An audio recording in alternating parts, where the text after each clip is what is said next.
Pakilala ko sa inyo si Datu Andigaw Agay dito sa Talaingod. And ikakwento niya yung mga customs ng mga Atamanobo na kung saan siya yung datu. Ikakwento niya yung naging karanasan nila nung wala pang NPA. Ikakwento rin nila yung karanasan nila nandito NPA. And then finally, sasalaysay niya kung anong experience nila ngayon. Maraming unit ang dumaan dito and then ngayon nasa 56 IB. So Datu, No. Ang kaming mga ata nga tribo, walay problema namo sir sa pagpamuyo sa tibok yung Talaingod. Ang amo lang problema magalas sa humay, wala pa may maisan sir. Humay raman ang makuan og kamuti. Nga mangwag baboy yalas, manalom og paitan sa tubig. Walay gikadlo ka namo sir. Anong simula, nung pisa dito sa amin sa Talaingod, maganda naman yung pamumuhay namin. Kasi ang isa lang na naging kalaban namin yung paghahanap buhay. Pag tanim ng mga palay, kasi wala pang mais, yun lang ang pinakamalaking problema namin. Pero sa ngayon naman, maganda naman yung takbo namin dito sa Talaingod. ano ba ang pinagkakakitaan dati? Ano yung nung wala pa lahat, wala pa NPA, wala pa lahat. Ano yung normal na pagkain ng isang Atamanobo? Kuan sir, kamuti. Kanang gitawag nga ubi nga yalas sa kabukiran. Kay kaluton man na. Basta ang umay, balig tulura sir ang makaon namo. Sa isa ka adlaw, kay isa ramay mo kaon. Yung pagkain, sir, namin is tatlong klase. Yung tinatawag na kamuting bagon at saka kamuting kasaba. Yung balanghoy, tinatawag sa amin na balanghoy. At saka pangatlo yung palay. Yun lang ang pagkain namin, tapos sa isang araw, isang bisis lang kami makakain. Bakit Dato? Dahil bakit isang beses lang kayo noon pa o kahit ngayon? Kahit ngayon ba isang beses pa lang kayo kumakain o Karon sir, nga naabtan na kami og karsada, dili na mabalik ang karaan. Ang isa ka adlaw, katulo na kami mukaon. Kay naanay karsada. sige nga Dato. Gaano kalayo yung anong tawag nyo? Barangay nyo, tribo nyo? And then dati ba walang kalsada? Wala. Wa may matawag sila nga barangay. Kay kara dato na magtapok na sila. Kahit nga asa nga bunto dito. Kay mao na ang diya na kami na kuan nga naabtan na kami og laging nga gi panaw ni Libayaw, gitapok na kami. Dati, sir, sa simula, yung pagkain namin, sir, kaya nasabi namin na isang bisis lang kami makakain ng isang araw. Dahil sa wala pa yung kalsada, tapos pag may mga produkto kami, wala kaming madaanan kasi dahil sa ang hirap ang daan, nasa bundok kami, nahirapan kami. Kaya hindi kami makapagbenta ng mga produkto namin. Tapos ngayon sa tribo naman namin, kung saan kami pwedeng magtanim ng mga palay, kaya magkumpul-kumpulan kami kasama yung mga dato. Kung saan kami pwedeng magtanim ng mga palay. Ano ba yung Atamanobo? Palipat-lipat ba kayo ng tirahan? Ilan kayong dato? Ilang family lahat yung Nay inilapod sir nga dato kara matag sikyo isa pareha ng napisolan misulong sa Kailawan naapod mga dato. Mao na ang isa ka dato po diri lapit sa Kapalong magkinuntakay pero tao ang suguon nga adtoy si Pulano kay nay problema nga atong sabot-sabotan. Ang nangyari, sir, kasi yung mga bawat sityo, kumbaga sityo tulad ng Napisulan, Misulong, Kailawan, tapos dito sa bandang Kapalong, bawat sitio sir may dato. Tapos yung mga dato naman, kumbaga parang magtawagan sila, kumbaga radyo, mag-uusap sila. Tapos may tao silang uutusan na papuntahin doon sa kabilang sityo. Tapos yun ang pag-usapan nila kung paano sila makapagtanim ng mga palay, tsaka kamote, dahil sa lupa. Kung saan yung maganda, doon sila. Ganon. And kayo dato, ikaw yung IPMR ng buong Talaingod, di ba? Talaingod, O sige, anong trabaho ng IPMR? Indigenous Peoples Mandatory Representative. Tama ba yun? Ang trabaho sa IPMR sir sa munisipyo, mo nang gitawag nga kuan lang representative lang sa tribal. Kung unsay maabuhat sa SB member, ako na pud magsulti sa tribal nga morning na uyunan dito nga ihatag sa ato ang mga project. Siya sir, naging representative lang siya sa tribal. Kung ano yung mapag-usapan doon sa SB member, siya yung magde-deliver ng salita doon sa tribal. Siya yung mag-explain kung ano yung napag-usapan doon sa SB nila. O sige dato. Punta naman tayo sa mga kaugalian, punta naman tayo sa mga ano ba yung kakaiba sa Atamanobo. Dato, pwede bang explain mo yung suot mo ngayon? Ano yung suot mo? Bakit? Iyan ba yung kulay ng Atamanobo? Yung, di ba, Kalinga, iba yung kulay, magkakaibang tribo. Sige nga dato, i-explain mo. Mao nang ikuan ako sir. Ingon ani nga nagkubaw na kog pula, nakapatay na kog tao. Kanang gitawag ng bakani. Kung itom na ang kubaw na ko, nanay na pulo ka tao akong gipatay. Nga gitawag nga bakani.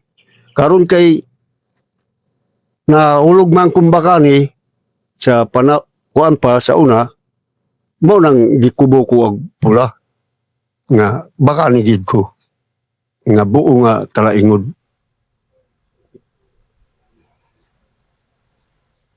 Siya sir, bakit may nilagay siya na bandana sa ulo? Kasi ang ibig sabihin, may nangyari na dapat hindi mangyari. Nakapatay siya ng tao. Tapos ngayon, kung bibilangin natin kung umabot na ng 10 yung napatay niya, dapat itim na yung nakabalot sa buhok niya. Yun ang sinabi niya. So si Dato nakapatay na ng tao? Yes sir. Tapos Yung ito Dato, yung puti. Yan, ano yung, paano natin masasabi na ikaw si Dato? Anong kasuotan ng isang Dato? Kanang parya gyapon na ni sir. Okay. Makita man nimo ang puti akong kuan sa kuan ako. Kay naa naman ko sa gobyerno. Kaya ba'y puti na ano? Itong bandana mo na pula, yan yung nakapatay ka na ng tao. Kanang nanay puti, nana ko sa gobyerno. Kuan ako sa mga tao nga dili nato buhaton ang dautan. Kay dili nanatay kaukalingon nga munisipyo sa lungsod sa Talaingod. yung puti na nakalagay sa ulo niya sir, kibali bumalik na siya sa gobyerno. Tapos sinabi niya sa mga tauhan niya na hindi tayo pwedeng gumawa ng kasalanan katulad ng pagpatay kasi andito na yung munisipyo sa atin. Kailangan natin ng yung tinatawag natin na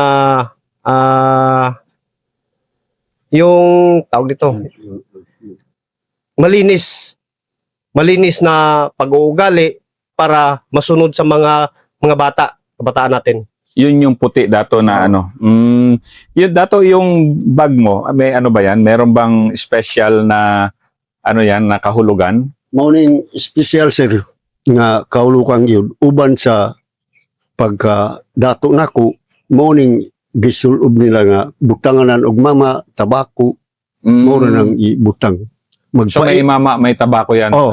Nagpaila nga siya gid ang dato sa matag sikyo. Mm. Itong damit niya at saka bag, sir, ito yung tinatawag natin na katutubo talaga siya. Mm. Kasi yun ang tradisyon namin. Mm. Yun ang suot niya. Doon siya nakikilala na dato siya. Mm. Kasi nakasuot siya ng damit na panglumad, may shoulder bag siya na katulad nito. So, ibig sabihin, dato siya. Siya yung leader sa mga Atamanobo. Mm.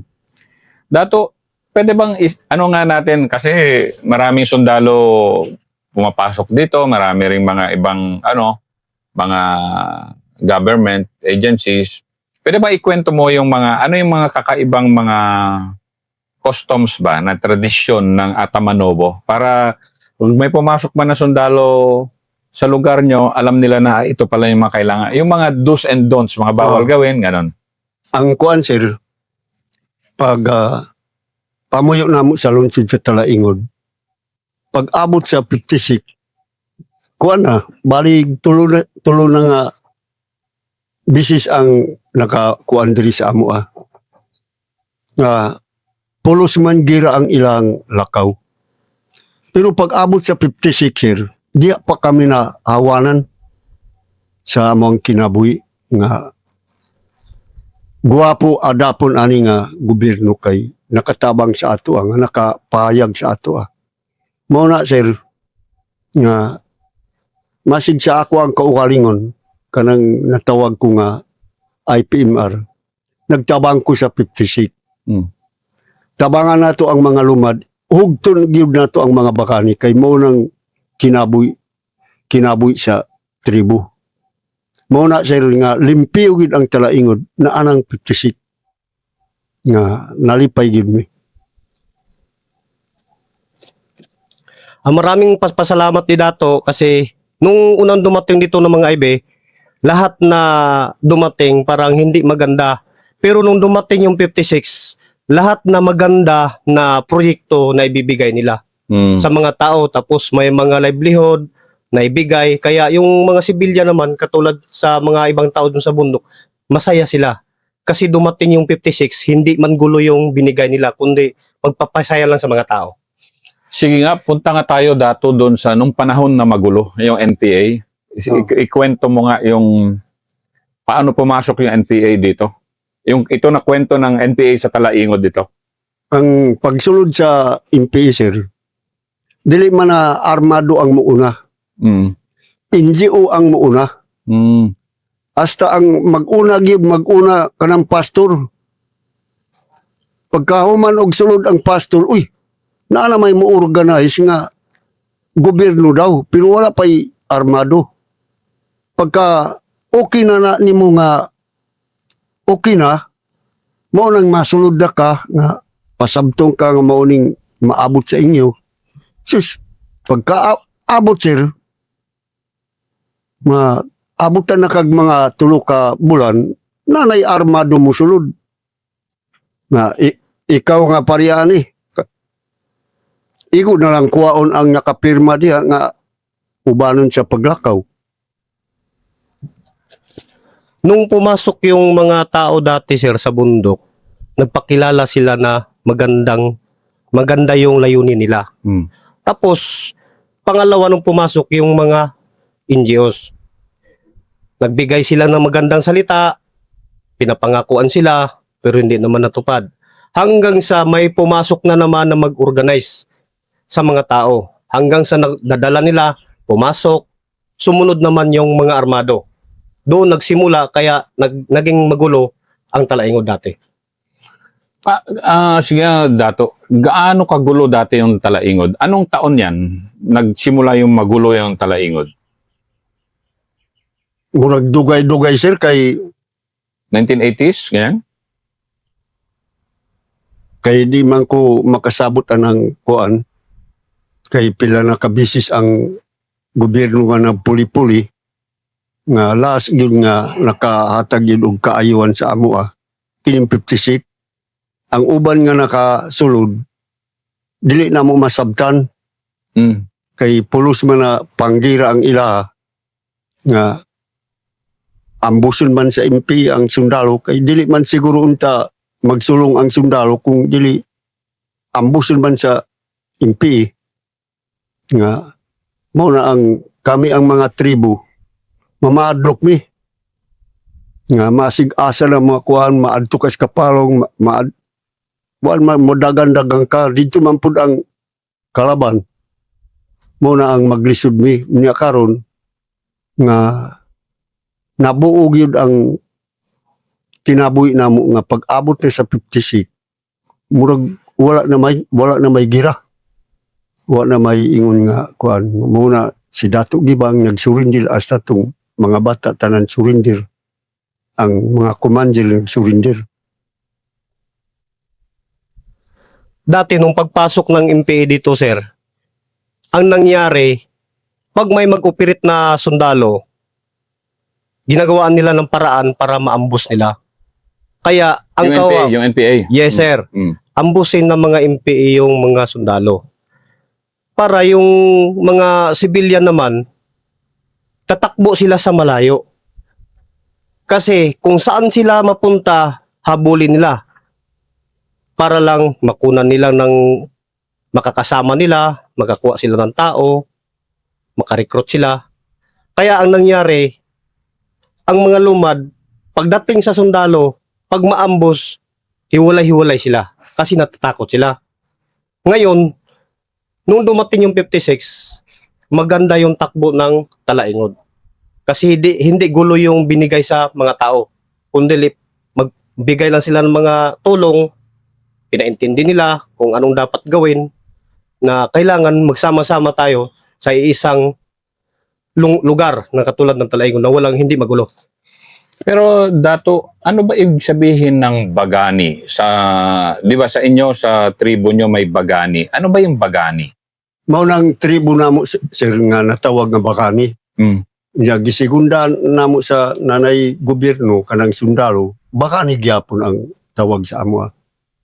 Naagyapon bakani sa karaan sa amo. Yung bagani, sir, tinatawag na bagani, dati, tinawag na bagani kasi nag-alsa yung mga lumad. So, sino yung bagani? Yung mga warrior ng... Yung mga, kumbaga, dato, mga sakop nila, yung mga kabataan, Mm. dahil sa utos ni Dato, nag-alsa sila. Kasi, Ikaw Dato yung nag-ano? Oo. kasi ayaw nila ng magulo. Tinataboy nila palayo yung mga MPA. Sige nga Dato, ikwento mo nga yung kuan mo ba, kasaysayan mo sa NPA. Kasi ikaw naipit ka siguro noon. Nung panahon na malakas yung NPA dito, siguro ikaw palagi yung pinupuntahan nila. Ano yung ginagawa ng NPA sa inyo noon? Kuan sir, sa ako siyam ko katuig sa kamot ni Parako. Si Parako, maayo gid nga tao nga walay gipatay nga iba nga dato.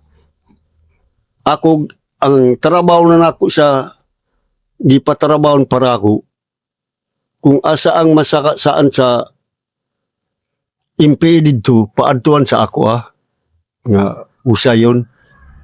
Unya karon diya naman ko na alsa ang una-una nako nga gipatay na si Libayaw. Pagpatay kang Libayaw, gibiyaan na nako si Parako, naglaban ko kang Libayaw. Mao nang naabtan nako sa 56 nga paglaban sa kang Libayaw. Noong dumating si Commander Parago dito sa Talaingod, mabait at maganda yung layunin niya. Kasi si Dato, ang utusan niya pag may masagasaan ng mga MPA, katulad ng Dato o sibilyan, Mm. si Dato yung utusan ni Parago Mm. para arigluhin kung ano yung problema nila doon. Tapos naman, yung sa kanya naman na pagkatao, pupunta rin siya doon at siya yung mag-aariglo. Kasi siya yung pinupuntahan ni Parago. Hanggang sa nangyari yung pinatay nila si Mayor. Mm. kumalas siya kay Parago. Mayor ng Talaingod. Libayaw. Mm. Pinatay si Libayaw sa Talaingod. Mm. Kaya iniwan niya, kumalas siya kay Parago. Pinabayaan na niya. Hindi na siya nakipag-usap kay Parago. Yun lang. Bakit ikwento mo nga ng county dato sino si Parago? At 'di ba, galing lang ako ng Pakibato kanina. Nandun lang ako kanina, Pakibato. Hanggang dito pala siya. Ikwento mo nga ito, anong dala ni Parago dati? Ito yung pulang baga ni Command ba? Yung dala niya? One ang gidala niya. Ah? Oo. Sige, ikwento mo nga kung sino si Parago. Ang kuan sir, dati nga kuan gid si Parago. Ranger man na si Parago. Unya karon, gibinuangan sa kauban niya ang iyang asawa. Gilabtan niya, gipatay pag yun ang asawa ni Parago. Mao na si Parago, nag-alsa gyud ang isa ka team nga nagkuan dito sa MPA. Ang nangyari, sir, kay Parago, dating Ranger. Hindi, ako yung chairman ng Ranger. ako chairman ng Ranger. Ako gumagawa ng libro ng Ranger. Oh. Hindi siya Ranger. Pero kami yung pumatay kay Parago. Oh. Ranger ang pumatay. Kami. Yung unit namin. Pero hindi siya Ranger. O sige, tuloy.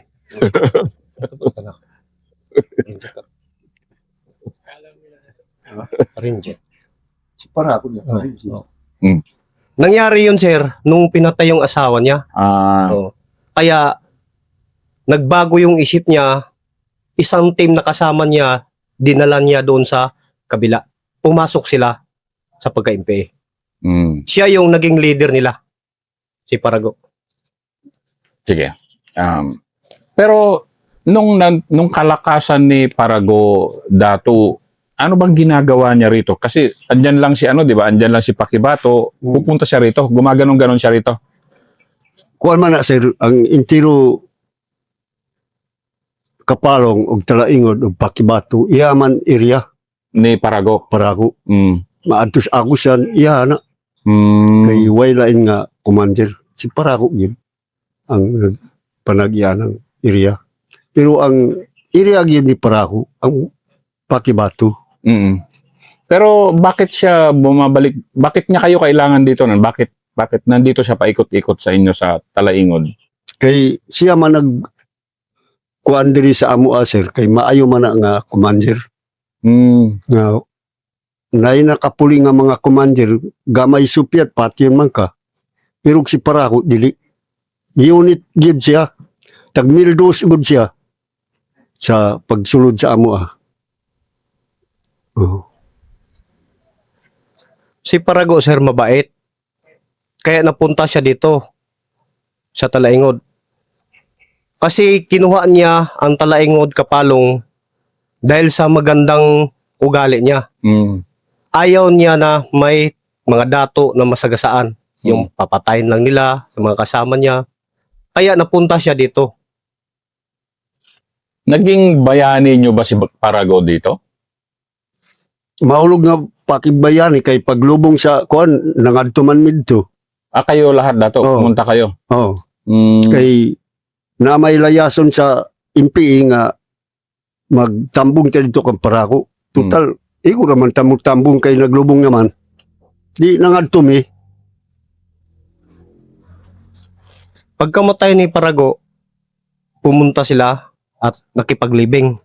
Kasi may pumunta sa kanila, pinaalam na ililibing na si Parago. Maganda siguro kung pupunta tayo doon. Yun ang sinabi.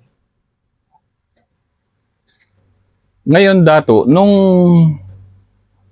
balikan nga natin yung marami bang encounter dito rin noon sa Talaingod ng mga panahon, yung nung mo? Kuan sir, diri sa Talaingod, gamay rang encounter sa Agusan ug diri sa Pakibato, dagang encounter. Kay na may leader nga tao ni Parago diri sa kuan tulo ka munisipyo. Dili pwede nga ingyan si Parago ayaw ambush sa sundalo diya sa area nako. Talaingod. Talaingod ug Kapalong ug Pakibato. Mm. Mo nang hinay kayo ang ambush diri. Magkainkwento lang ang sundalo diri kanang dili lang sulong ang sundalo mo. Clearing good ang sundalo niya magkatagbuay man. Dati nung umpisa, pag-operate ng mga sundalo, sir, walang nangyari na encounter. Kung may encounter man, yung magkasalubong na lang sila. Mm. Yun ang nangyari. Kaya may encounter na dapat hindi mangyari. Mm. Pero dato nung mga panahon na yun, gaano kahirap yung buhay nung malakas yung yung puro operation pa rito? Kasi sabi mo nung panahon ng 56 medyo kumalma na, pero nung puro operation pa rito, gaano kahirap ang buhay? Pinaka-mahirap gid. Nung dumating itong 56, alam naman nila na maganda yung layunin ng 56. Kaya katulad ngayon, naging maganda yung takbo ng Talaingot.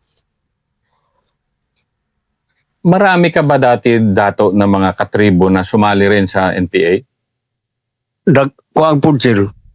Sa tanan, sa pantaron gid buo, sir. Mm. Halos gid impi ang mga dato sa bukid.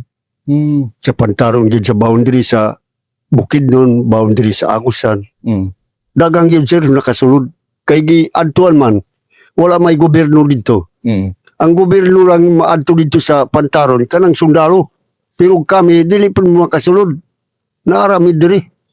Kay bawalan man ka sa MP nga, di man ka makaadto dito, di man ka kauli. Makauli ka, dalon naman kanila. Pero, nasulod na nag-abot na ang 56, na hawa na wanggid ang kuan dito kay, ang uban mga dato, parehas sama sa ako kay baka ni man ko. Mm. Akong panawakan ang mga dato surindil na mo. Maayo man day ang sundalo nga dili ta ilabtan. Surindil mo kay bayran pa ang kuan ninyo. Pag may armas dalon ninyo mabayran nya wapay labot sa tao. Mao nang nyanurindil gid, sir. Kahit nga tulo ka commander diri o murag upat pulos gid surrender kay maayo man ang di sabuwag na nako dito sa bukid kay natawag pa man ko nga baka ni nga samot na karon, sir, nga naa ko sa IPMR ingon na lang ihapon na nga akong kuan. Dati kasi, sir, doon sa kabundukan, walang mga makapasok na mga sundalo. Kaya naging halos lahat MPA yung mga tao sa bundok. Mm. Bata, matanda, babae, basta kaya na nilang humawak ng barel, papasok talaga sila sa kabila. Babae. Kasi walang makapasok na gobyerno. Ang naging gobyerno nila, yung mga kasama nating MPA. Yun ang naging gobyerno nila. Walang nakapagbigay sa magandang layunin.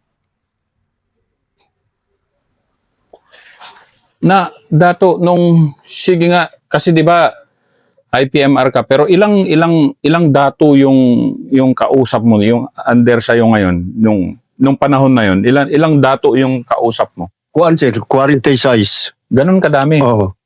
Ang karon na kay lungsod naman ang Talaingod 140 Na dato. na dato.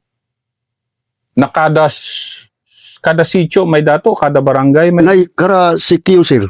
kada sitio may Oo. dato. Kung 46 ang sikyo sa Dagoy, 40 ka size pud ka dato. Mm. Nya sa 60 ang Parmail, sa 60 pud ka dato. Hasta ang Santo Niño sa 60 pud. Mao lang yapon ang kuan.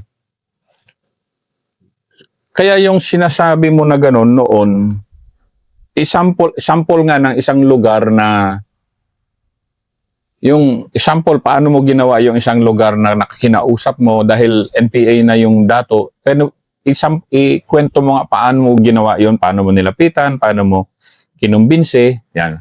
Ang kuan naman, sir, dali naman ang